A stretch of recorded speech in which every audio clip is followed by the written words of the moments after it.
हरे कृष्णा।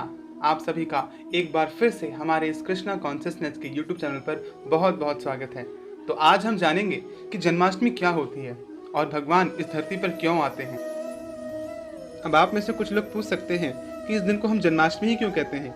तो इसका उत्तर है कि भगवान का जन्म भद्र मास के अष्टमी तिथि को हुआ था, इसलिए हम इस दिन को जन्माष्टमी कहते हैं। अब आप में से कुछ लोग कह सकते हैं कि भगवान का जन्म हुआ था और उनकी मृत्यु भी हुई थी।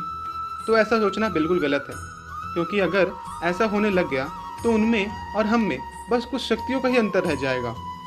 तो इसका मतलब यह हुआ कि अगर मुझे वो शक्तियाँ प्राप्त हो जाएं तो मैं भी भगवान बन जाऊंगा, जो कि मुमकिन नहीं है, क्योंकि भगवान अजन्म है। उनका ना तो कभी जन्म होता है ना ही कभी मृत्यु, वे केवल प्रकट तथा अप्रकट होते हैं।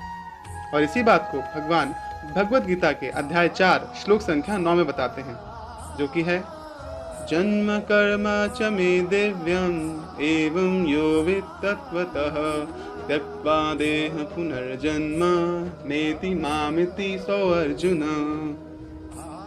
तो भगवान इस श्लोक में बता रहे हैं कि हे अर्जुन, जो मेरे जन्म तथा कर्मों की दिव्य प्रकृति को जानता है वह इस शरीर को छोड़ने पर इस भौतिक संसार में पुनः जन्म नहीं लेता, अपितु मेरे सनातन धाम को प्राप्त होता है।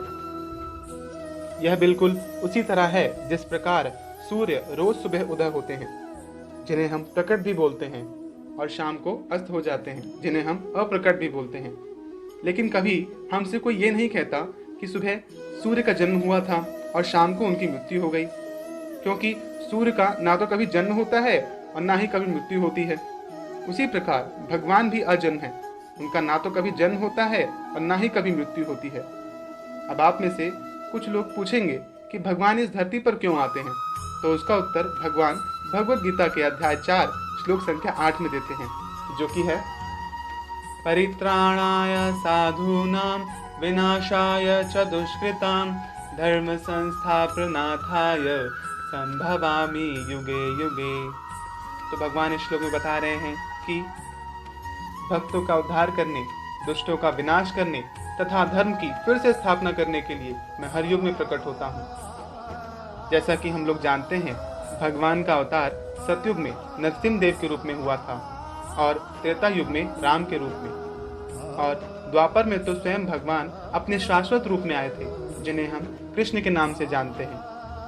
और तो और भगवान का अवतार कलयुग में केवल 500 वर्ष पूर्व हुआ था, जो कि चैतन्य महाप्रभु के रूप में था, जो स्वयं राधा और कृष्ण हैं, जिन्होंने हरि नाम संकीर्तन को गांव-गांव तक पहुंचा दिया। अंत में हम आशा करते हैं कि हमारी इस वीडियो के माध्यम से आप जान पाए होंगे कि जन्माष्टमी का अर्थ क्या होता है और भगवान धरती पर क्यों आते हैं। और आप सभी को जन्माष्टमी की हार्दिक शुभकामनाएं। आप सभी का बहुत बहुत धन्यवाद हमारे इस वीडियो को अंत तक देखने के लिए। हरे कृष्णा।